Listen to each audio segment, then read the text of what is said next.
ونستغفره ونعوذ بالله من شرور أنفسنا ومن سيئات أعمالنا من يهده الله فلا مضل له ومن يضلل فلا هادي له وأشهد أن لا إله إلا الله وحده لا شريك له وأشهد أن محمدا عبده ورسوله الذي أرسله بالحق بشيرا ونذيرا وداعيا إلى الله بإذنه وسراجا منيرا أما بعد فأعوذ بالله من الشيطان الرجيم يا أيها الذين آمنوا اتقوا الله حق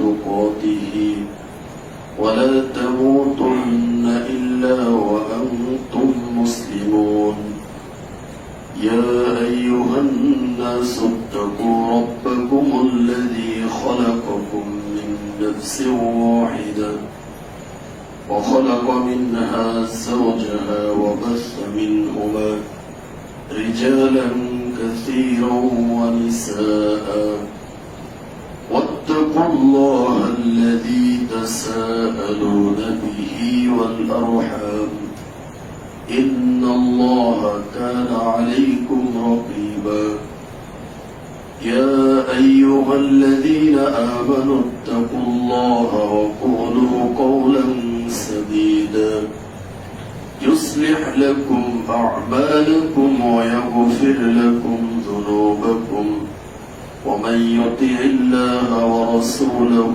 فقد فاز فوزا عظيما أما بعد فإن خير الحديث كتاب الله وخير الهدي هدي محمد صلى الله عليه وسلم وشر الأمور محدثاتها وكل محدثة بدعة وكل بدعة ضلالة وكل ضلالة في النار أعوذ بالله من الشيطان الرجيم بسم الله الرحمن الرحيم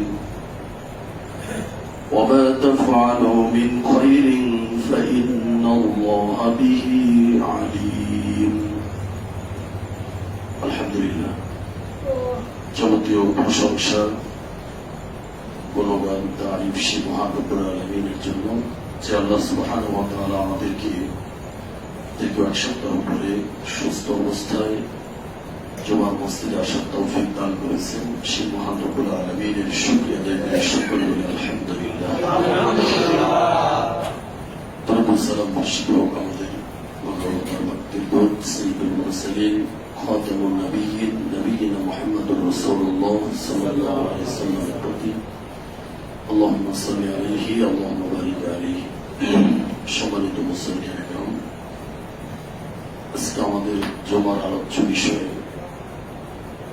ইসলামে নেক আমলের দরজা অসংখ্য। এই বিষয়কে কেন্দ্র করে আমরা কোরআন ও হাদিস থেকে আপনাদের সামনে আলোচনাটি পেশ করার চেষ্টা করব ইনশাআল্লাহ। ওমা তৌফিক ইল্লা বিল্লাহ আলাইহি তাওয়াক্কালতু ওয়া ইলাইহি উনীব।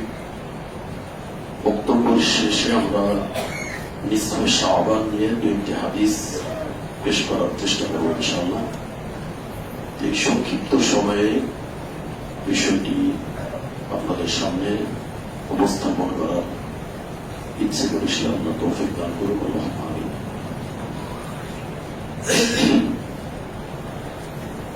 আমি বিষয়টি যদি শাবান মাসের করণীয় বর্জনীয় বলতাম তাহলে হয়তো আপনাদের অনেকের কাছে ভালো লাগতো যে এখন যেহেতু শাবান মাস চলছে, আজকে শাবানের 10 তারিখ সম্ভবত, তো শাবান মাসের করণীয় বর্জনীয় কি এরকম একটি বিষয় দিলে খুবই সুন্দর হইত। কিন্তু আমি বিষয়টি দিয়েছি ইসলামে নেক আমলের দরজা অসংখ্য। এর মানে সমাজের মানুষ আমরা বর্তমান যে ধর্মটা আমরা পালন করতেছি, তো যে জিনিসগুলোর উপর বা যে জিনিসগুলো হওয়া দরকার ছিল সেটা না হয়ে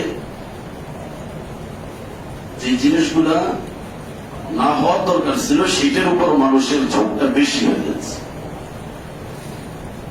তো সামনে যেহেতু আমাদের পবিত্র মাহে রমজান অপেক্ষা করছে, তো অবশ্যই শ্রাবণ মাসটা আমাদের জন্য প্রস্তুতিমূলক একটা মাস। কিন্তু এই 15ই শ্রাবণকে কেন্দ্র করে ভারত, বাংলাদেশ, পাকিস্তান, আফগানিস্তান সহ যে দেশগুলো ব্যতিক্রম মুসলিম আমরা, তো এরা শবে বরাতকে কেন্দ্র করে আমরা যে বাড়াবাড়িগুলো করি, আসলে এটা আদৌ ঠিক নয়। ইসলাম ধর্ম এমন একটা ধর্ম, শান্তির ধর্ম, যেখানে কোনো বাড়াবাড়িও নয়, ছাড়াছাড়িও নয়। আমাদের নবীজি মুহাম্মদ সাল্লাল্লাহু আলাইহি ওয়াসাল্লাম যতটুকু আমাদেরকে দিয়েছে আমাদের ততটুকুই পালন করতে হবে, এর বেশিও নয়, এর কমও নয়।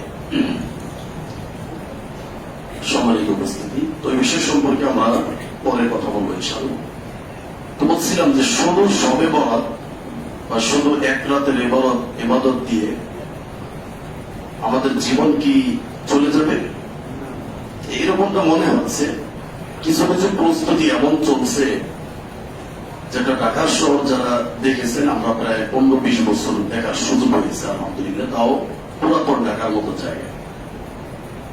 তো ঢাকার শহর শুধু হলেই হবে না, পুরাতন ঢাকা হলে আর একটু ভালো হইব, যেটা বংশাল, নাজিরা বাজার, আলাউদ্দিন রোড, আপনার হাজি বিরিয়ানি যেখানে পাওয়া যায় আপনারা জানেন। তো এই সমস্ত জায়গা হলে আর একটু জাঁকজমক হয় আর কি, এটা একবার মেন কেন্দ্র আর কি। এবং সালাফি মানহাজেরও মূল কেন্দ্র বংশাল ও জামে মসজিদ, সবাই ছিলেন। তো যাই হোক, আমরা দেখেছি যুগ সামনে থেকে, তো অনেক প্রস্তুতি চলে, অনেক খতম চলে, এবং আল্লাহ রাব্বুল আলামিন সারা বছরের ভিতর মনে হয় যে ওই দিনটাই ক্ষমা করে আর কোন ক্ষমা টমা করে না, এরকম একটা প্রস্তুতি চলে আর কি। তো দেখি যে সিলেট দিয়ে আজিমপুর কবরস্থানে যায়, কোথায় যায়? আজিমপুর যায়। তো এরকম একটা হিড়িক পড়ে যায় আর কি ওই দিন। তো এখন সবচেয়ে মজার বিষয় হলো যে এই শবে বরাতের ওসিলায় যারা ভিক্ষা করে ফকির, আমার মনে হয় যতজন মানুষ ইবাদতের জন্য যায় তার থেকে বেশি এখন ফকির পাওয়া যায় আর কি। বুঝতে পারছেন? এই হলো পরিস্থিতি। তো খতমের আবার সিস্টেম আছে, যে বললাম না যে আমাদের এক সাথী হয়েছিল, তো প্রবাস থেকে একজন ফোন দিছে যে আমার একটা খতম লাগবে। তো বলছে খতম কোনটা নেবেন? তো বলছে কোনটা, মানে বুঝতে পারলাম না, মানে শবে বরাতের খতম লাগবে একটা, ফাঁকা আছে নাকি এটা জিজ্ঞেস করছে আমার সামনে, আমি দাঁড়িয়ে গেছি। বলছে শবে বরাত একটা খতম দিতে হইব এবং বক্সাইতে হবে। বক্সাইতে বলছেন কে কে বলছেন বক্সাইতে হবে?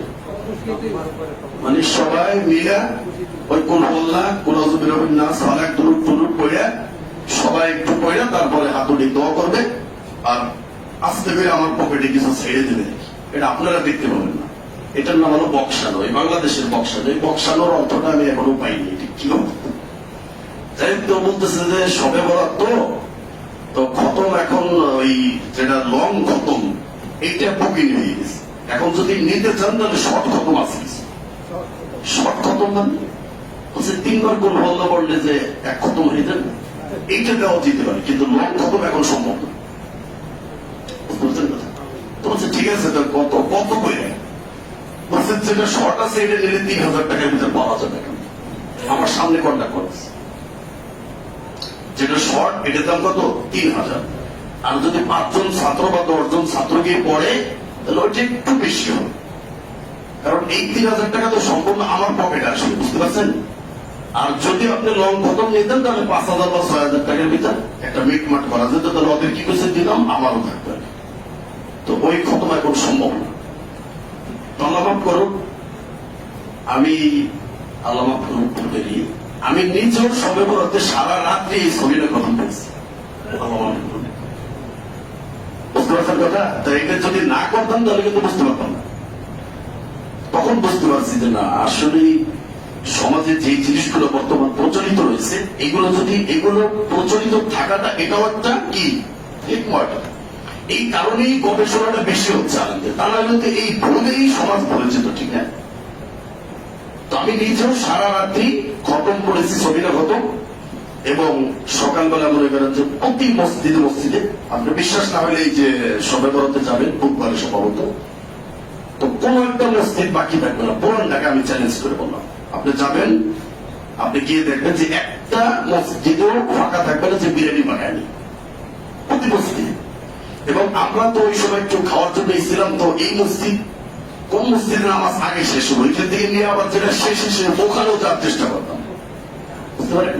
যে কোনো মূল্য বিরিয়ানি খেতে, আর টাকা সহ থাকবেন আপনার বিরিয়ানি খাবেন না, এটা তো হয় না। এটা তো এটা শহর থেকে গ্রামে এখন চলে আসছে, এবং দেখতে পাই যুবকদেরকে দেখতে পাই যে ওরা সারা রাত্র নতুন ড্রেস পাঞ্জাবি, যেটা ইসলামের নামে, যেটা ওরা মানে এটার মূল্যায়নটা বুঝতেছে না, পাঞ্জাবি গাইতে সারা রাত্রি করে নেশার সাথে জড়িত, মাদকের সাথে জড়িত, সারা রাত্র তারা নেশা করে, মাদক সেবন করে, মেয়েদেরকে নিয়ে আড্ডাবাজি করে, ফজরের সময় কি করে নামাজ না পড়ি বিরিয়ানির প্যাকেট নিয়ে চলে যায়, 3 দিন ঘুমাই থেকে বলছে শবে বরাত পালন করছে।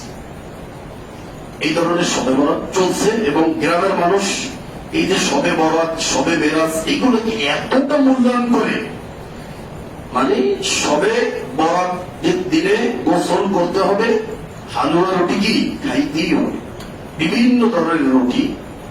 আর এক লেখক তো মানে লেখছি এইভাবে যে শবে বরাতের দিন যদি কেউ গোসল করে, কি করে বলেন, সবাই শুনতে পান?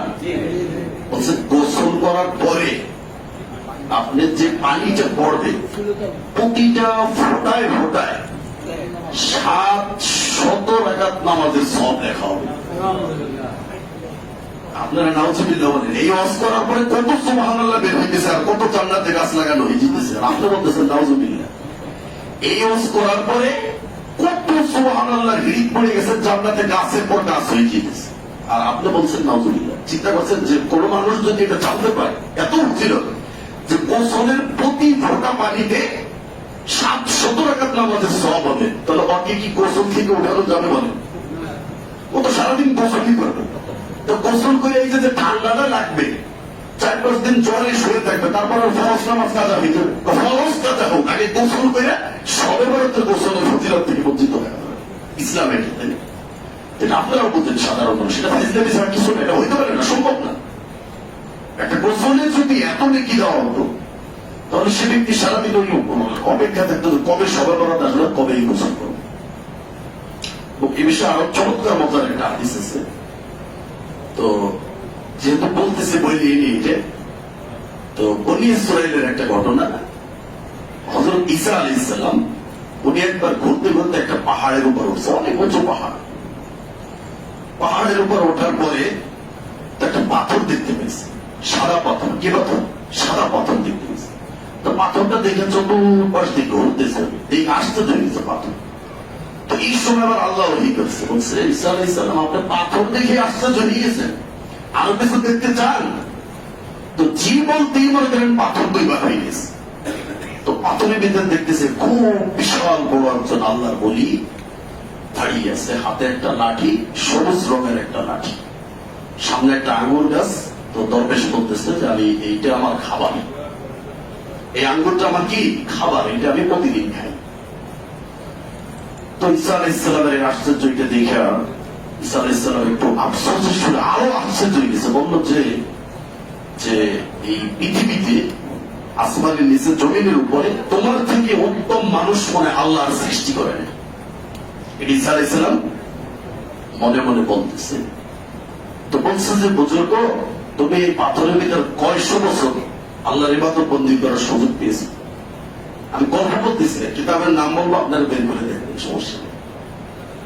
তো আমি মুখস্থ করছি, তো এখানে বলতেছি। তো বলছেন 400 বছর। কয়শো বছর? 400 বছর এখানে ইবাদত করছে। আল্লাহু আকবার, কত বিশাল বড় ইবাদত করছে। তো এই 400 বছর ইবাদত করে আজকে এখানে তিনি এই অবস্থান করছেন। এরপরে বললো যে ওনার থেকে পৃথিবীতে আর শ্রেষ্ঠ মানুষ নেই। এসব আল্লাহ তাআলা ওহী করে জানাই দিল ঈসা আলাইহিস সালামকে যে আপনার উম্মতের কোন ব্যক্তি যদি অর্ধ শাবানের রাত্রে 2 রাকাত নামাজ পড়তে পারে, এই আল্লাহর ওলি 400 বছর ইবাদত করে যেই সওয়াব অর্জন করছে তার থেকে অনেক বেশি সওয়াব 2 রাকাত নামাজের সওয়াব আপনার উম্মতের আমল নামে দেওয়া হবে। ওই সুবহানাল্লাহ বলে দিয়েছে, দেখছেন সুবহানাল্লাহ এখনই শুরু হয়ে গেছে। তো 400 বছর ইবাদত করে যেই সওয়াব পাইছে তার থেকেও বেশি সওয়াব এই ব্যক্তির আমল নামে দেওয়া হবে যদি শবে বরাতে 2 রাকাত কি নামাজ পড়তে পারে। কি নামাজ বলে? নফল নামাজ, ফরজ না, সুন্নাত না, নফল নামাজ। এটা কে আবিষ্কার করছে? একজন ইমাম, শাফি মাযহাবের একজন ইমাম, ওনার নাম ইমাম আবুল ফজল আহমদ ইবনে মুহাম্মদ আশ-শাফুরি আশ-শাফি। ওনার একটা কিতাব আছে নুজহাতুল মাজালিস। নুজহাতুল মাজালিস এর প্রথম খণ্ডের 157 নম্বর পৃষ্ঠায় এই ঘটনাটা উল্লেখ করছে এবং সোশ্যাল মিডিয়া এটা ভাইরাল হচ্ছে। এই ধরনের অসংখ্য বানোয়াটি কথা বুঝতে পারছেন, সবাই বলো কেন্দ্র করে আছে। যাই হোক, সম্মানিত উপস্থিতি, তো এইগুলো শুনতে কিন্তু আসলে ভালো লাগে। ফজিলতের হাদিসগুলো শুনতেও ভালো লাগে, আবার যারা আমল করে তাদেরও তো ভালো লাগবে। এটা ভালো লাগারই কথা, বুঝতে পারেন?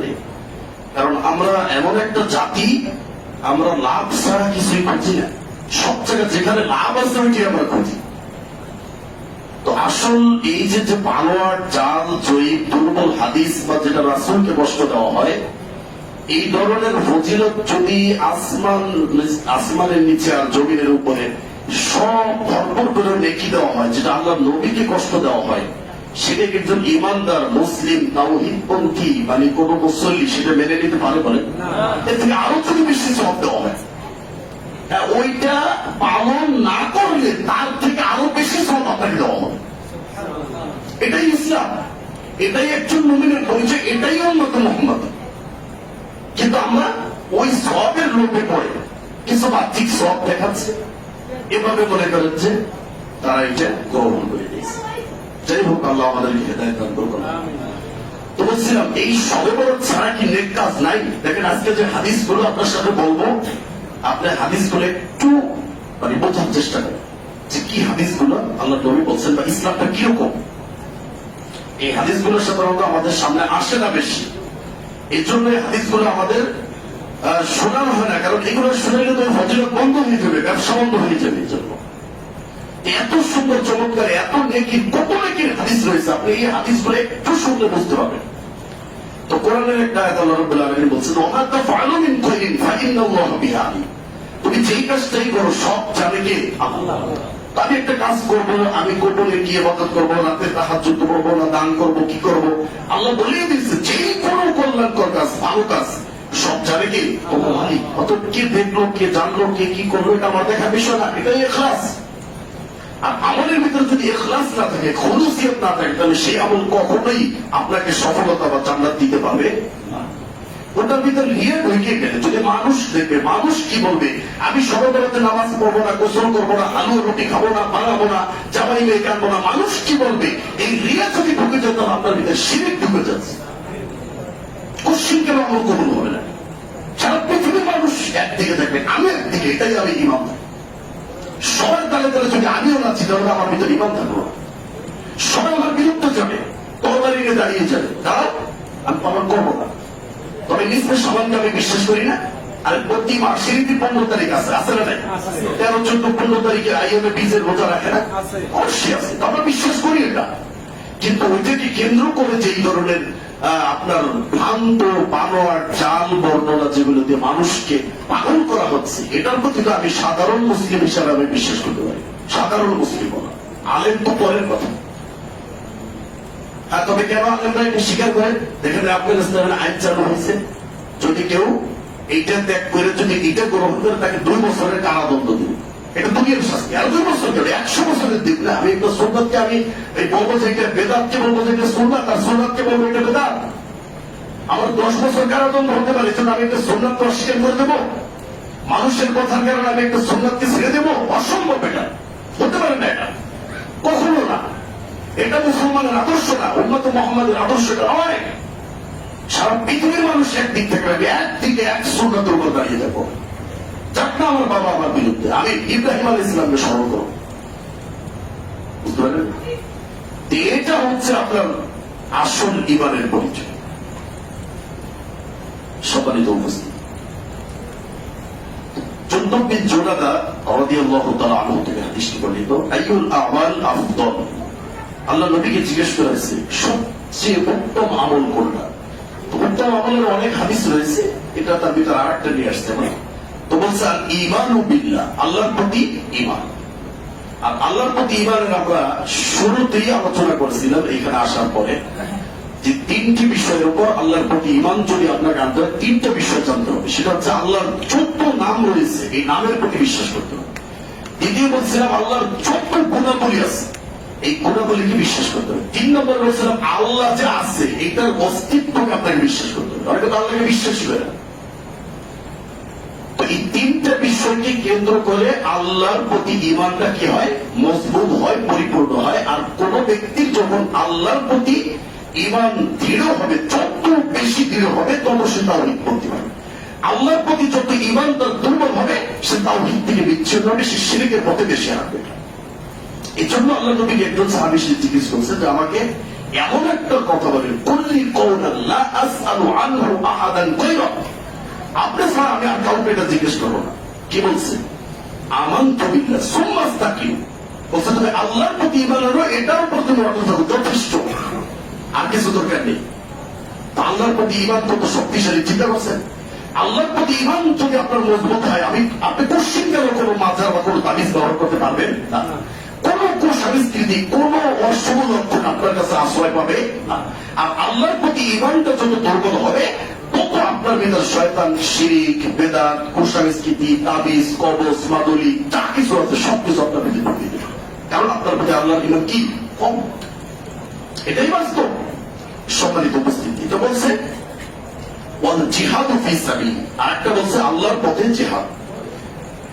সাহাবী বলছে যে ফাইন লাম আফআল, যদি আমি এটা না করতে পারি তো তুঈনু সালিআন, একজন মানুষ কাজ করতেছে, তুমি তার কাজে সহযোগিতা করবে। মানে নেকির কাজগুলো কি কি আপনি বুঝতে পারবেন যে কত সূক্ষ্ম বিষয় আমাদের প্রতিনিয়ত হচ্ছে, কিন্তু এটা যে নেকি, এটা যে একটা সৎকার সমান সওয়াব, এটা আমার আমল নামা ভারী হচ্ছে আমি বুঝতে পারতেছি না। আমি শুধু মসজিদে সবে বরাদ্দ কবে আসবে, আর গোসলটা কবে করতে পারবো, আর পানির ফোঁটা কতটুকু পড়ে, এটা আমাকে গলি করে রাখতে হবে, তাহলে ওই অত রকম আমাদের সব আমার আমল নামে জমা হবে। কিন্তু সবের পরিমাপ আল্লাহ কিভাবে দিয়েছে দেখেন ইসলামে। তারপর বলছে একজন লোক কাজ করতেছে, তুমি তাকে সহযোগিতা করতে পারো, এটা তোমার সব হবে, এটা ইসলাম, তোমার নেকি হবে। তোমার কেউ কাজ জানে না, তাকে তুমি একটা কাজ শিখিয়ে দেবে। একজন ব্যক্তি কাজ করতে পারে না, বোঝে না সেই কাজটা, তাকে তুমি কাজ শিখিয়ে দেবে, এটার ভিতরে ইসলাম আপনার জন্য নেকি রেখেছে। শুধু সবে বলেন কেন আমি বুঝতে পারবো, ইসলামের নেকির পথ অসংখ্য রয়েছে, আপনি জানেন না তাই। আজকে শোনেন কতগুলো হাদিস আপনার সামনে উপস্থাপন করে, হাদিসগুলো কত সূক্ষ্ম গভীর, এই হাদিসগুলো আমাদের সামনে নিয়ে আসবে না, বলছি না, নিয়ে আসলে সমস্যা আছে। এরপরে বলছে যে যদি এটাও আমি না পাই, কাউকে সহযোগিতা করবো পাইলাম না, বা কাউকে কাজ শিখাবো এরকম ব্যক্তিও পাইলাম না, বা আমি এটার প্রতি দুর্বল হয়ে গেলাম, আমি পারলাম না, আমি অক্ষম, আল্লাহ নবী বলছেন তাকুফু শাররা আনিন নাস, মানুষকে ক্ষতি করা থেকে বিরত থাকো। এই হাদিসগুলো কেন এখন নিয়ে আসছি, বর্তমান প্রেক্ষাপটকে কেন্দ্র করে আমরা এই হাদিসগুলোর সামনে নিয়ে আসছি। মানবতা কোথায়? ইসলাম যে মানবতার ধর্ম, ইসলাম যে সামনের ধর্ম, সেই ধর্ম আসতে কোথায়? ধর্ম চলে যাক, ইসলাম চলে যাক, আল্লাহ পরে, নবী রাসূল পরে, সবকিছু পরে, আগে আমাকে কি লাগবে? ক্ষমতা লাগবে, সামনে আমাকে দাঁড়াইতে হবে, নেতৃত্ব আমাকে দিতে হবে। আমি যে নেতৃত্বের আসরে উঠবো, ওঠার পরে আমি কি একদিনও বেঁচে থাকবো, এটার গ্যারান্টি আছে? আছে বলেন? সেই ক্ষমতা কার কাছে? তো সবকিছু যাবো তার কাছে। ওই যে বললাম আল্লাহর প্রতি ঈমানের ত্রুটি, দুর্বলতা ঈমান। যদি আল্লাহর প্রতি তাওয়াক্কুল, ইয়াকিন, ঈমান যদি পরিপূর্ণ থাকে, তাহলে সে ব্যক্তি পৃথিবীর কাউকে কোনো ভয় করে। ইব্রাহিম আলাইহিস সালামের ঈমান, তার ঈমান এত পরিমাণ ছিল, ওই সময় তার বাবা ওই সময় প্রধান পুরোহিত, তার এলাকার সব মুশরিক বেঈমান তাদের চোখের দিকে তাকানোর কথা বলার মতো সাহস নেই। সেই সময় একটা বাচ্চা মানুষ সবকিছু ছেড়ে ওদের মুখে লাথি মেরে মূর্তি ভেঙে গুলি গুলি করে তারপর ইসলামের জন্য বাড়ি ছেড়ে চলে আসছে। আসলে কাকে সন্তুষ্ট করার জন্য? আল্লাহ। এটাই তো ইমান। ঢাকা যখন ছিলাম আমি, তখন এক মুসল্লির সাথে কথা হইল। 30 বছর হবে সেই ছেলেটার বয়স। আপনাদের শরীয়তপুরে বাড়ি ছেলেটার। এর বাবা মাজার পূজারী, মাও মাজার পূজারী। ছেলেকে শুধু সহি আকীদা মানার কারণে, আমি সহি আকীদা আমি বলি না, আমি বলি সঠিক ইসলাম, মানে ইসলামটা যখন জানছে, ইসলামটা যেদিন জানছে, ইসলাম জানতে বলতে পারেন মানে নবী সাল্লাল্লাহু আলাইহি ওয়াসাল্লাম কিভাবে সালাত পড়ছে, কিভাবে কি করছে, এগুলো যখন জানছে তখন তাকে বাড়ি থেকে বের করে দিয়েছে। ডোমরেজ বাড়ি। এই শরীয়তপুর আপনার এই যে সুপার সার্ভিস, এই বাসের মালিকানার সাথে বাপ জড়িত আছে। বাড়ি থেকে বের করে দিয়েছে। কেন সে এই আসলটা জানলো? কেন তার বাবার বাণিজ্যের বিরুদ্ধে কথা বললো? কেন মাজারের বিরুদ্ধে কথা বললো? যতদিন পর্যন্ত তাদের সাথে তাল মিলিয়ে চলছে, ততদিন পর্যন্ত ডুপ্লেস বাড়িতে থাকার ব্যবস্থা করে দিয়েছে। তারপর আপনার সুন্দর গাড়ি দিয়েছে, সুন্দর বাসস্থান দিয়েছে। যেই দিন আপনার সঠিক ইসলাম জানছে, যেই দিন আপনার হক কথা বলা শিখছে, সেদিন ডুপ্লেস বাড়ি থেকে বের করে ত্যাগ করে দিয়েছে। সে এখন ঢাকা শহর বাসা ভাড়া করে দেখা হবে। আর তার বাবা মা ডুপ্লেস বাড়িতে ঘুমায়। ইসলামটা কি বোঝা বুঝতে পারছে দেখছেন? একটু বাচ্চা ছেলে, 30 বছর বয়স, তারপরও বুঝতে পারছে যে বলছে যে হুজুর আমার ডুপ্লেস বাড়ির দরকার নেই। আমি যদি কোরআন সুন্নাহর উপর যদি প্রতিষ্ঠিত থাকতে পারি, দুনিয়ার যদি আমার কষ্ট হয়, কিন্তু পরকাল আমার কি হবে? সুন্দর হবে। এরকম হাজারো ডুপ্লেস বাড়ির ব্যবস্থা আল্লাহ করে রেখেছে। আমি তো চিন্তা করি, এটাই তো ইমানের লক্ষণ, এটাই তো ইমানদারের পরিচয়। তার কথা তো এরকমই হবে। তার ইমানদারের কথার ভিতর থেকে সুবিধান ছড়াবে, দাওয়াত ছড়াবে। তার ইমানের তেজস্বী দেখে আর একজন ইমানদার ইমান আনতে বাধ্য হবে। ইমানদারের দাওয়াত তো শুধু মুখ দিয়ে বলবে এটা না, তার কাজে কামে, তার কথাবার্তায়, ধরন, তার সবকিছুতে প্রকাশ করে। তো সে একজন দায়ী না, কিন্তু তার এই যে ইমানের যে উদ্দীপ্ততা, তার যে তেজস্বী, তার যে জ্বালানি মানে যে কথা, এটাকে মানুষকে আপনার উৎসাহিত করবে না? যে ও যদি একটা ডুপ্লেস বাড়ি ওর বাবার ছেড়ে দিতে পারে, এত বড় জমি জমি আসল সব ছেড়ে দিতে পারে, তাহলে আপনি আমি মাটির দোষ করতে পারবো না? সমাজের মানুষ দাঁড়িয়ে তো বাঁকা চোখে দেখুন, আমার কিছু যায় আসে না। আমি যেটা সঠিক সেটাই বলবো, যেটা সঠিক সেটাই আমি গ্রহণ করবো। এটা আমার যদি ফাঁসি হয়ে যাবে, আমি কোনো অসুবিধা নেই। সম্মানিত উপস্থিতি, তো বলছিলাম যে এই যে কথা, যে মানুষকে কষ্ট দেওয়া থেকে বিরত থাকবে। আল্লাহ নবী বলছেন ফাইন্নাহা সাদাকাতুন মিনকা আলা নাফসিক। তোমার নিজের পক্ষ থেকে যদি তুমি মানুষকে কষ্ট দেওয়া থেকে বিরত থাকতে পারো, এটা তোমার পক্ষ থেকে তোমার জন্য একটা সদকার সওয়াব লেখা হবে তোমার। আমি যে এখন মসজিদে দানটা করব, 10 টাকা দান করি বা 20 টাকা দান করি, প্রিয় ভাইয়ের আমার, তো এই দানটা কবুল হবে কিনা একটা ভিতরে সন্দেহ থাকতে পারে। কারণ আমার ইনকামটা কি হালাল না হারাম, এটা একমাত্র আমিই বলতে পারবো। ঠিক কিনা বলবো? আমি 10 টাকা মসজিদে দিলাম বা এতিমখানায় দিলাম, সে দানটা কবুল হতেও পারে, নাও হতে পারে। কিন্তু যখনই আমি একজন মানুষকে কষ্ট দেওয়া করি, বিরত থাকবো, সৎকার সব সাথে সাথে লেখা হবে। এটা লেখার জন্য হালাল না হারাম এটা দেখা হবে না। সামনে আমার খারাপ কাজ বেঁধেছে, আমি সেই কাজ করি নাই। যেই কাজ করলে মানুষ কষ্ট পাবে সেই কাজ আমি করি নাই। এতটুকু ত্যাগ স্বীকার করতে পারাই আপনার একটা সৎকার সব হয়ে গেছে। কোনো বিচার করতে হবে না, হালাল হারাম দেখতে হবে না, ওজু গোসল করতে হবে না, মক্কায় যেতে হবে না, মসজিদে যেতে হবে না। যখনই আপনার সামনে এই পরিস্থিতির শিকার হবে, তখনই আপনি নেকি লিখে নিতে পারবেন। এজন্য সবাই বড়দের গোসল লাগবে না, নামাজের জন্য অর্জন করতে হবে না, মসজিদও লাগবে না। তার মানে ইসলাম আপনাকে বাথরুমে ঢুকবেন, আপনি বাথরুমে ঢোকার সময় দোয়া করবেন। যত সময় পর্যন্ত একজন ইমানদার বাথরুম করবে, অত সময় পর্যন্ত তার সব লেখা হবে। এটা ইসলাম নেই। এই ক্লাস নবীজি নিয়েছেন, নবীজি করিয়েছেন এই ক্লাস। আর এখন আপনারা আমার হেডমাস্টার আমাদের স্কুলগুলোতে ক্লাস করায়, সমাজ বিজ্ঞান যিনি ক্লাস নেয়, সমাজ কিভাবে সমাজে চলবে, সমাজটা কিভাবে বুঝেন, এইগুলো সব শিখে ক্লাস শেষ, স্যারকে দেখা গেছে আপনার পেশাবখানায় দাঁড়িয়ে দাঁড়িয়ে পেশাব করতেছে। বুঝতে পারেন কথা? উনি সমাজ সেবক, সমাজ বিজ্ঞান উনি ক্লাস করায়, উনি সায়েন্স পড়ায়। এই ক্লাস করানোর পরে উনি দাঁড়িয়ে দাঁড়িয়ে পেশাব করতেছে। যেই টিচার দাঁড়িয়ে পেশাব করে, সেই টিচার ছাত্রকে কি শিক্ষা দেবে? তার কাছ থেকে ভালো কিছু আশা করা যায়? যে শিক্ষক বাম হাতে দাঁড়িয়ে চা খায়, যে শিক্ষকের পায়জামা লুঙ্গি টাকলার নিচে প্যান্ট, সেই শিক্ষক ছাত্রকে ভালো শিক্ষা দিতে পারবে? এটা তো রসুলের যে মাদ্রাসা, রসুলের যে আদর্শ, রসুলের যে ইসলাম, এটার ভিতরে ঢুকে টাকায় ঢুকেছে, কিন্তু সে কি হয়ে বেরিয়েছে? আল্লাহ ওলি হয়ে বেরিয়েছে। আর আপনার আমার শিক্ষা কেন্দ্র, আপনার আমার প্রতিষ্ঠানে ভালো মানুষ ঢুকে সহায়তা হয়ে বেরোয়, ঠিক এটা বলে? এটাই রসুলের শিক্ষার সাথে পার্থক্য। সবাই তো তো বলছিলাম দ্বিতীয় একটা হাদিসে আবু হুরায়রা থেকে বলে, তো কুল্লু সুলামা মিনান নাসি আলাইহি সাদাকা, মানুষকে যে সৃষ্টি করা হয়েছে কয়টা জোড়া আছে বলতে পারবেন? 360টি জোড়া আছে।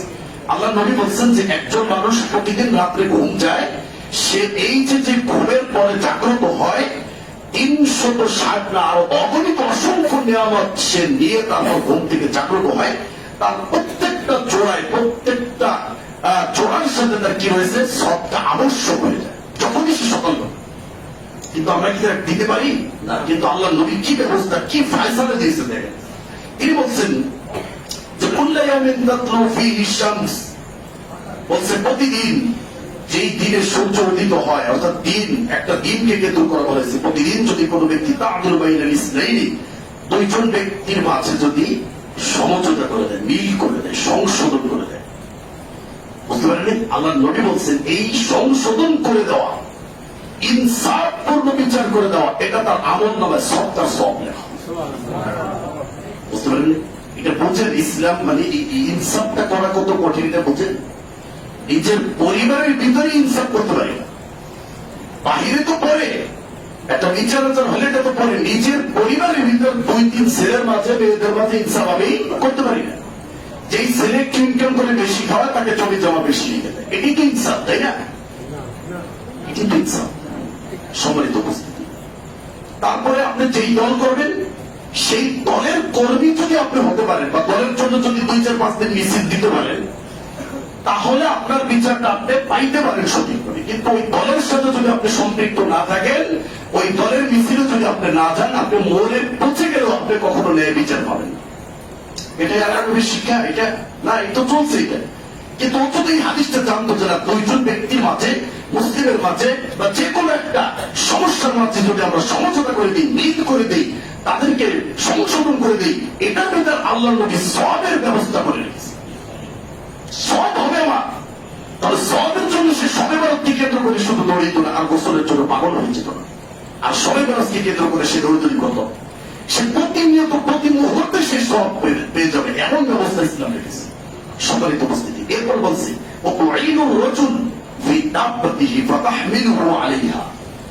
বলছে একজন ব্যক্তি রাস্তা দিয়ে যাওয়া দিচ্ছে, এটা আমি দেখছি, এটার বাস্তব জ্বলন্ত উদাহরণ আমি দেখেছি নগদ।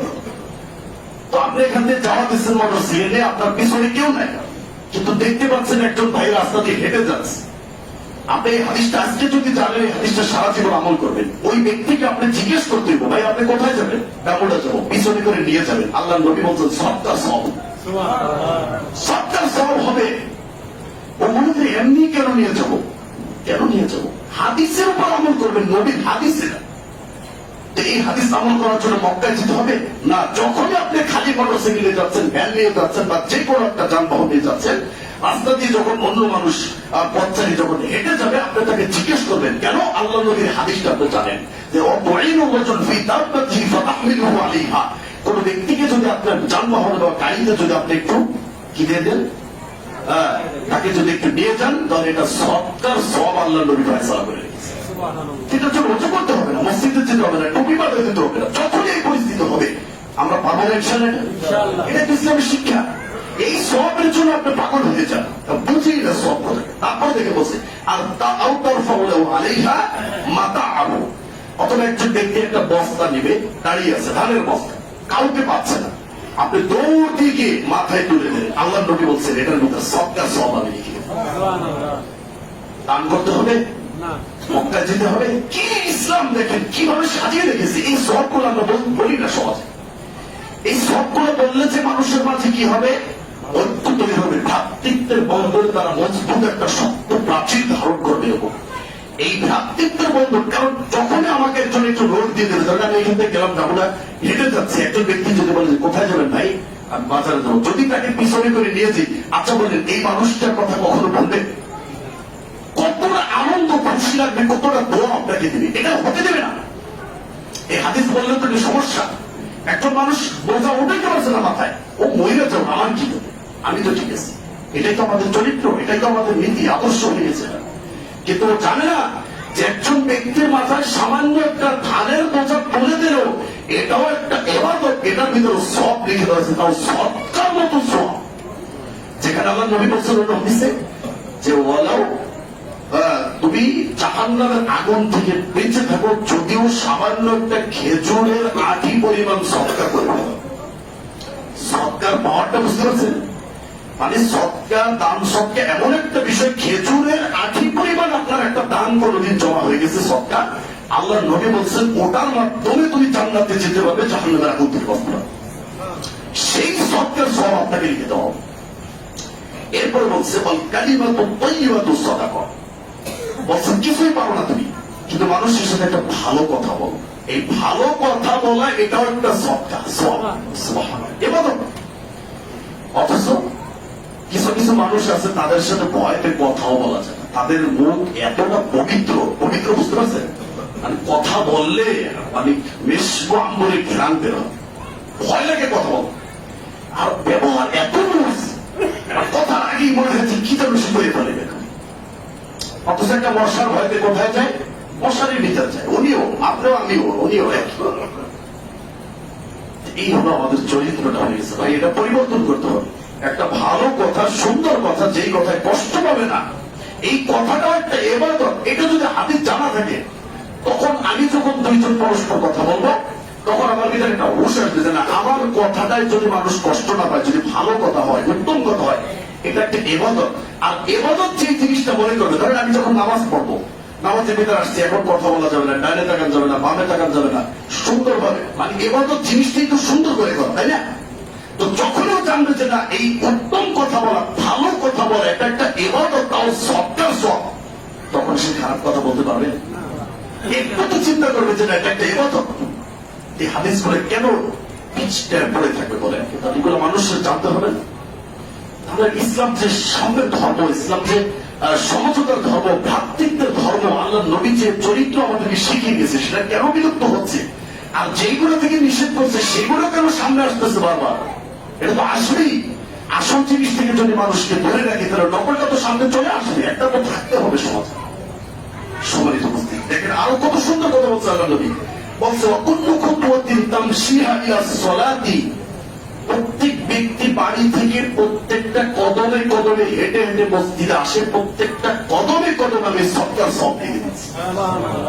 বুঝেন হাদিস, বুঝেন এগুলা হাদিস বোঝানো। এখানে আমি বাড়ি থেকে বের হয়েছি, পা ফেলাচ্ছি, সৎকার সব লেখা হচ্ছে, আবার ওই পা ফেলাচ্ছি, সৎকার সব লেখা হচ্ছে। কি আজব, কি আজব হাদিস গুলো, কি ইসলাম! এটা যখন আপনার ভিতরে আসবে, তখন মসজিদের বাড়িটা যার একটু দূরে, সে মসজিদে আসার পরে তার কাছে কি কষ্ট হবে? আর এখন তো আমরা অজুহাত দিই, বাড়ি মসজিদ থেকে অনেক দূরে, এত দূর যে মসজিদে নামাজ পড়া যায়। তো এই ব্যক্তি যদি হাদিসটা জানতো, যখন খুতওয়াতিন তামশিহা ইলা সলাতি ফাহিয়া সাদাকা, তুমি বাড়ি থেকে যতটা কদম পা বাড়িয়ে তুমি মসজিদ আসবে, প্রত্যেকটা কদমে কদমে তোমার সবটা সব লিখে দেওয়া হচ্ছে। এখন বলছে যে যারা আমরা নামাজ পড়ি না, তাদের তো এটা নেই, বুঝতে পারেন? এটা তো যারা নামাজ পড়ে তারা, তাদের জন্য। আমরা তো নামাজই পড়ি না, আমাদের জন্য তো এটা না। তো এটা তো ঠিকই আছে, কথা তো ঠিকই আছে, নামাজিদের জন্য, যে নামাজ পড়বেন তার জন্য যেটা নাই, এটা তো বাস্তব। তো সবাইকে আমরা নামাজ পড়ি না, পড়ি না বলেন তো? পড়ি, সবাই পড়বো। এই সবটা আপনি মনে রাখবেন যে না, আপনার প্রত্যেকটা কদমে কদমে সবটা সব দেখা হচ্ছে। সম্মানিত উপস্থিতি, এরপর আল্লাহ নবী বলছেন তুমিতুল আযা আনিত তরিকি সাদাকা, রাস্তা থেকে কষ্টদায়ক জিনিস সরিয়ে ফেলা, এটাও আপনার জন্য সদকার সওয়াব। একটা কলার সিগলা পড়ে আছে, আপনি সরিয়ে দিলেন, একটা ইটের টুকরো পড়ে আছে, সরিয়ে দিলেন, একটা গর্ত আছে, আপনি ভরাট করে দিলেন, আল্লাহ নবী বলছেন এটা তোমার ইবাদত, সদকার সওয়াব রাখো। কত সওয়াব নিতে চাও তুমি? ইসলাম তো বিস্তৃত, সারা বিশ্বের জন্য এটা আল্লাহ নবী খুলে দিয়েছে। তুমি নাও, যেমনি ইচ্ছে কামিয়ে নাও, কেউ বাধা দিবে না।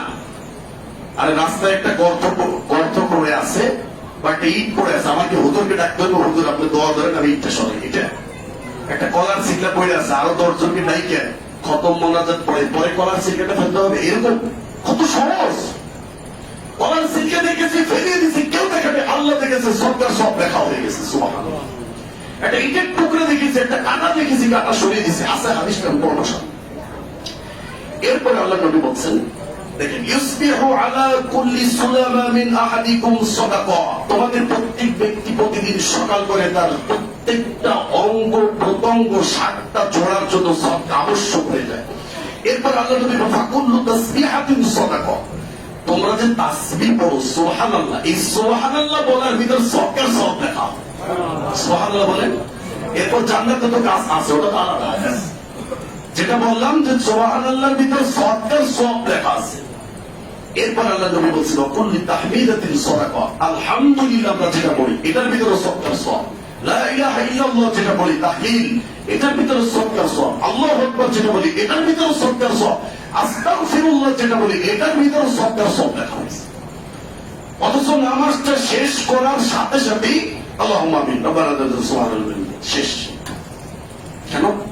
অথচ আলাদা হাদিস আছে যে প্রতি নামাজের পরে আল্লাহ নবী কি শিখিয়েছেন, 33 বার সুবহানাল্লাহ, 33 বার আলহামদুলিল্লাহ, আর 34 বার আল্লাহু আকবার, বা যদি 33 বার আল্লাহু আকবার পড়ে আরেকবার কি পড়ে লা ইলাহা ইল্লাল্লাহু ওয়াহদাহু লা শারীকা। আল্লাহ নবী বলছেন যে তোমার গুনাহ যদি সমুদ্রের ফেরার সমপরিমাণ হয় তাও মাফ হবে। অথচ সে তৈরি বলবে কি, আবার দোয়ার ভিতরে বলে যে আল্লাহ আমি যেন রাসূলের সুন্নাহর উপর প্রতিষ্ঠিত থাকতে পারি। বুঝতে পারেনি কথাটা কি? আল্লাহ বলতেছে আল্লাহ আমি যেন রাসূলের সুন্নাহর উপর প্রতিষ্ঠিত থাকতে পারি। আর সমাজের মানুষ কি এটা করে যে আরে প্রথম একটা পাইছি, এত সুন্দর দোয়া করে প্রতি নামাজের পরে, কি যে সুর আল্লাহ দিছে, ঢাইলা দিছে একবার। আইয়ুব আলাইহিস সালামের মধ্যে সুর দিয়ে দিছে। যাই হোক, তো বেদাতটা মানুষের কাছে কি লাগে? ভালো লাগে। তো সবাই নামাজের পর আমরা কি পড়বো বলেন? সুবহানাল্লাহ, আলহামদুলিল্লাহ, আল্লাহু আকবার বলবেন তো সবাই ইনশাআল্লাহ। হুজুর দোয়া করুন, সমস্যা কি? আর হুজুর জান্নাতে যদি একটা, আপনি যাবেন আর একটা, সমস্যা কি? হুজুরের সাথে আপনাকে যেতে হবে? হুজুরের সাথে গেলে আপনার সম্পর্ক, হুজুরের সাথে দরকার নেই তো। হুজুর বিদাত করুক না, করতে করতে ডুবে যাবো সবাই দেখি। হাউজের কাউসারের পানি আপনি খাবেন আর হুজুরকে বলবেন হুজুর খাবেন না। আসেন, আপনারা দোয়া করছিলেন, আমি তো করি না, এখন খান পানি। হুজুর চাইবো যে তুমি না আমার মুসল্লিদের একটা পানি দাও, আমাকে পানি দিব, আপনার আমার গ্লাসটা চাইতে চেলে ফেলা। পানি হবে না, হাউজের কাউসারের পানি হবে না, যারা আল্লাহ নবীর পরে যারা বেদাত করেছে, হবে না তাদের ভাগ্য পানি। এই পানি খাওয়ার জন্য প্রস্তুত থাকবেন। যে পানি যে পেয়ারাটা খাবে সেই পেয়ারাটা একটা তারকার চেয়ে বড় হবে। একটা তারকা দেখেছেন? দেখেন কেন? বাজারে তারকা পাওয়া যায় না কিন্তু প্লাস্টিকের, ওইগুলো মনে হয়, তাই না? এটাই মনে মনে করছে যে প্লাস্টিকের যে তারকা পাওয়া যায় বাজারে ওইগুলোর মতো মনে হবে সব না, অনেক অনেক বড়, সূর্যের থেকেও বড় একটা তারকা। সম্মানিত উপস্থিতি, তো এই যে এরপর বলছে আমরুন বিল মারুফি সাদাকা, ভালো কাজ আদেশ দাও, ভালো কাজ, এটাও একটা সদকার সওয়াব। ভালো কাজের আদেশ দেওয়া কি? সদকার সওয়াব। খারাপ কাজ দেওয়া না, যেমন আনিল মুনকার সাদাকা, খারাপ কাজ থেকে নিষেধ করা, এটা কি? সাদাকা। অথচ দেখেও চোখটা পথে চলে যেতে করে করবে, আমার কি সমস্যা, আমি তো ভালো আছি, এটা ঠিক না। আপনি হাদিস জানেন না যে না, এটা নিষেধ করলে আপনার এটা সদকার সওয়াব হয়ে গেছে। মানুষ না মানুষ সেটা পরের কথা। আর যদি সবাই যদি সমাজের এরকম প্রতিবাদী হয়ে উঠতো তাহলে সমাজে অন্যায় করার মতো সাহস পেত না। কারণ যারা অন্যায় করে তাদের সঙ্গে বেশি, নাকি যারা অন্যায় না করে তাদের সঙ্গে বেশি? যারা অন্যায় করে তাদের সঙ্গে কম, তারপরেও তারা দিন দিন এত বড় অন্যায় করার সাহস কিভাবে হয়? ওই যে আমাদের প্রতিবাদ বন্ধু, এই হাদিস আমরা বলছি এটা যে ইবাদত, যে নিষেধ করতে হবে এটা আল্লাহর নবীর শিক্ষা, এটা সে বলে যায়। সে মনে করে সবে বেলা তোমাকে মিষ্টি হলো খেতে হবে, এটাই ইবাদত। সবে বেলা তোমাকে রোজা রাখতে হবে, এটাই ইবাদত। কিন্তু এটা ওই সবে বেলা যে ইবাদতটা ওটা নফল ইবাদত ধরে নিলাম যে তর্কের খাতিরে নফল, কিন্তু এটা তো আল্লাহ নবীর সুন্নাহ।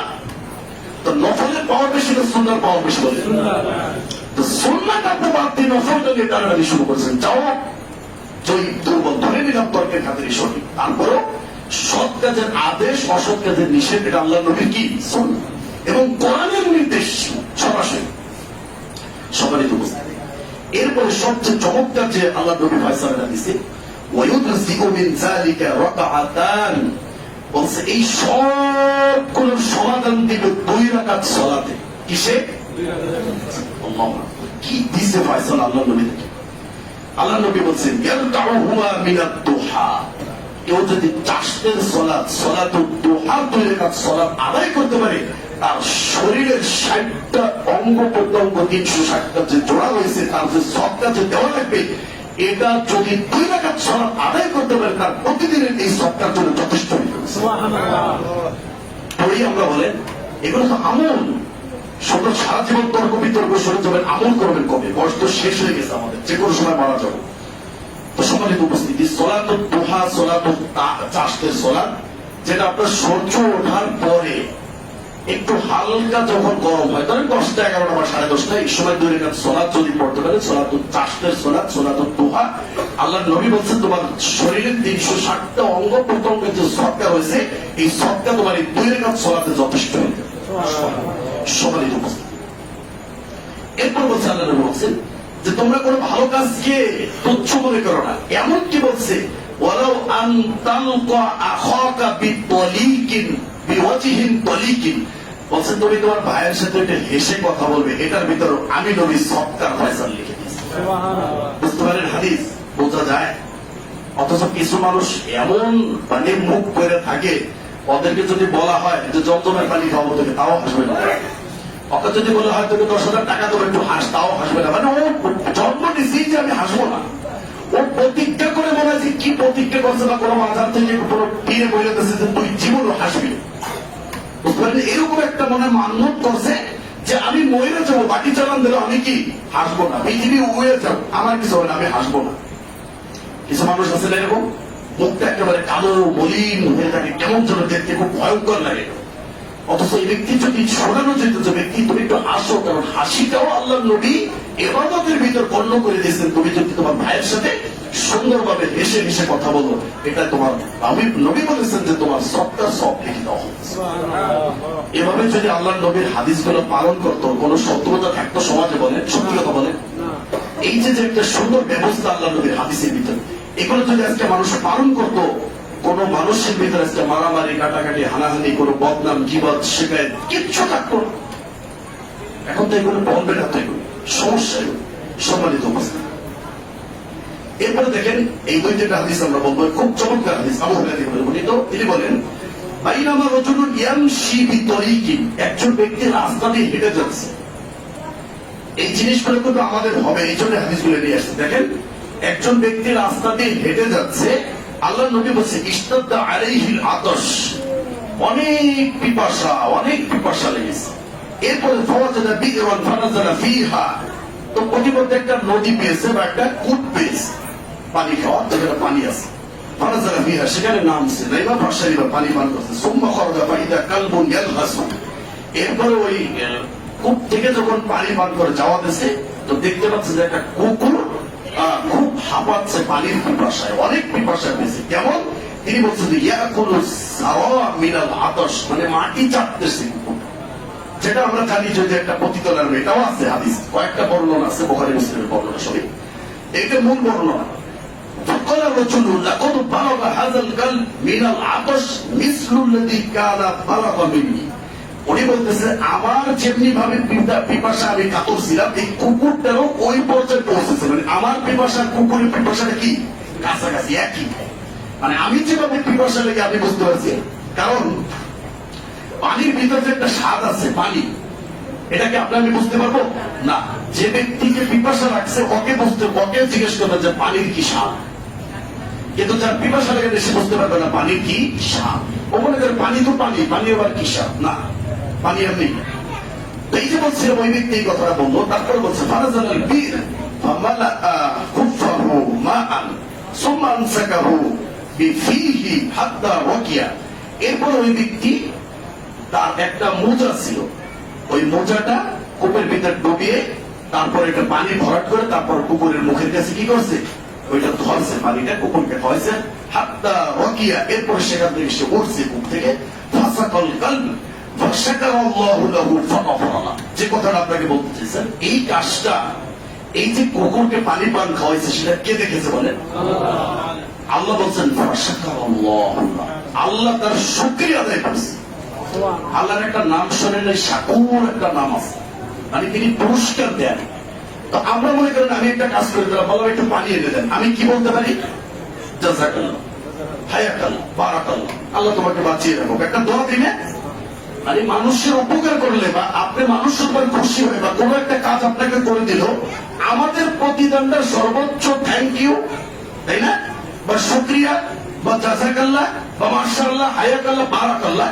কিন্তু আল্লাহ এত মহান, এই কুকুরকে পানি পান করার কাজটা আল্লাহ পুরস্কার দিয়েছে, মানে আল্লাহর জাযাকাল্লাহ বা আল্লাহর থ্যাংক ইউ বা আল্লাহর যে ধন্যবাদ, সেটা কি বলছে আল্লাহ, যে আমি তার শুকরিয়া আদায় করেছি, আমি তাকে ক্ষমা করে দিয়ে জান্নাতে প্রবেশ করেছি। মানুষের যে ক্ষমা, মানুষের যে অনুদান বা মানুষের প্রতিদান বা মানুষের কাছ থেকে কিছু পাওয়া, এটার একটা লিমিট আছে। লিমিট ক্রস করতে পারবেন না। হয়তো আপনি একটা কাজ করে দেবেন, আপনাকে 500, 5,000, 10,000, 5 লক্ষ, 10 লক্ষ, 20 লক্ষ, 20 কোটি দিল, কিন্তু আল্লাহ যেটা দিবে সেটা আপনি কল্পনাও করতে পারবেন। এই ব্যক্তি শবে বরাত পালন করছে, এরকম কিছু আছে না? শবে বরাত পালন করে নাই, শবে বরাত পালন করে নাই, কিচ্ছু করে নাই, শুধু একটা মানবিকতার পরিচয় দিয়েছে। মানে মানবিকতার পরিচয়ের ভিতরে আপনার জান্নাত রয়েছে। নামাজ পড়েও আপনি জান্নাতে যেতে পারবেন না, সবাই বড় পালন করে আপনি জান্নাতে যেতে পারবেন না, কিন্তু মানুষের সাথে যে আচরণ, এই যে মুআমেলা, একটা চতুষ্পযন্ত্রের সাথে একটা ভালো আচরণ করে একজন ব্যক্তি যদি ক্ষমা পায়, তাহলে আপনার আমার মুসলমান ভাইয়ের সাথে আমি ভালো ব্যবহার করে আমি জান্নাত পেতে পারি না? কিন্তু ও নামাজ পড়ে হজ করছে, বলছে আমার এটাই যথেষ্ট, ওর সাথে আমি ভালো ব্যবহার করবো। ও কে রে? ও সমাজের কি হয়ে গেছে? অন্যকে আমার ভালো হতো, ইহুদির দালাল হয়ে গেছে, তো অন্য ধর্ম গ্রহণ করছে, ওর সাথে ভালো ব্যবহার করে কি হবে? এর সাথে ভালো ব্যবহার করে, অথচ নামাজ পড়ে আসছে। তো নামাজ থেকে এদের গুরুত্ব আগে ছিল। হ্যাঁ, দেখেন আল্লাহ নবী বলছেন, অন্য হাদিস অন্য বর্ণনা আছে, তাকে ক্ষমা করে জান্নাত দিয়ে দেওয়া হয়েছে। সম্মানিত উপস্থিতি, সাহাবায়ে কেরাম জিজ্ঞেস করে, ইন্না লানা ফিল বাহাইমা জরাব, প্রত্যেকটা চতুষ্পযন্ত্রের ভিতরে এই সওয়াব রয়েছে। মানে আপনি একটা হাঁস, মুরগি, ব্যাঙ, যে ধরনের প্রাণী বলেন, প্রত্যেকটা প্রাণীর যদি এইভাবে সেবা করতে পারেন, প্রত্যেকটার ভিতরে আপনার সওয়াব রয়েছে। আল্লাহ নবী বলেছেন, ক্বালা ফি কুল্লি কাবিদিন ওয়াতবাতিন আজরুন, প্রত্যেকটা এমন প্রাণী যাদের ভিতরে জীবন রয়েছে। আরেকজন ব্যক্তিকে আল্লাহ নবী দিয়েছেন জান্নাতের ভিতর চলাচল করতেছে, ঘোরাঘুরি করতেছে। কেন? সে রাস্তা থেকে একটা ডাল সরিয়ে দিয়েছিল, যে ডালটা রাস্তার মাঝখানে পড়েছিল, যে মুসলমানদের কষ্ট হবে এজন্য সেই ডালটা সরিয়ে দিয়েছে। আল্লাহ নবী বলছেন, আমি থেকে জান্নাতে ঘোরাফেরা করতে। আর আমরা কি করি? আমাদের চরিত্রটা কি ভাই আপনারাই বলেন? আমরাও মুসলমানকে কষ্ট দেওয়ার জন্য যত ধরনের ভাব আছে সেটারও কি আমরা পেতে রাখি। এটাই তো আমাদের চরিত্র। তো যেই চরিত্র আমাদের আল্লাহ নবী শিখেছেন, যেটা আমাদের শেখা দরকার ছিল, সেটা থেকে আমরা অনেক দূরে। কিন্তু যেইগুলো শেখা আমাদের কোনো প্রয়োজন নেই, যেগুলো বর্জন করা আমাদের দরকার, সেইগুলো আমরা ভালোভাবে শিখে নিয়েছি। যার কারণে সমাজের ভিতরে অশান্তি, মারামারি, কাটাকাটি, গীবত, শিকায়ত, বদনাম, মারা, সবকিছু হাঙ্গামা টাঙ্গামা, মনে হচ্ছে যে আমরা সেই পূর্বের জাহিলিয়াতের জন্য বসবাস করেছি। অথচ কোরআন আমার সামনে বিদ্যমান, হাদিস আমার সামনে বিদ্যমান। কোরআন মানে আল্লাহর সরাসরি বিধান, আর হাদিস মানে রাসূলের জীবন্ত বিধান এখন বিদ্যমান। তারপরেও মনে হচ্ছে না আমরা যেন কোথা থেকে কি ত্রুটিপূর্ণ হয়েছে, আমাদের যেন কি নাই কি থেকে যেন আমরা বঞ্চিত হয়েছি। কেন? সঠিকটা না জানার কারণে।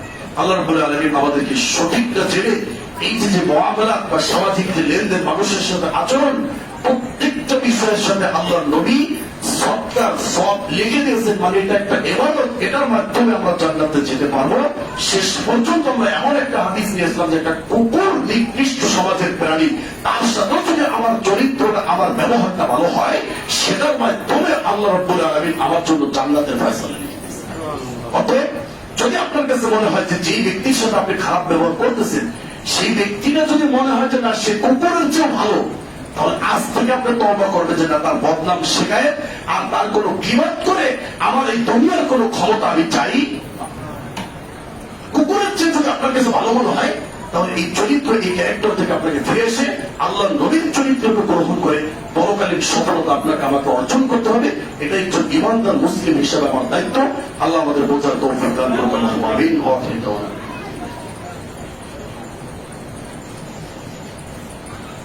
আলহামদুলিল্লাহ।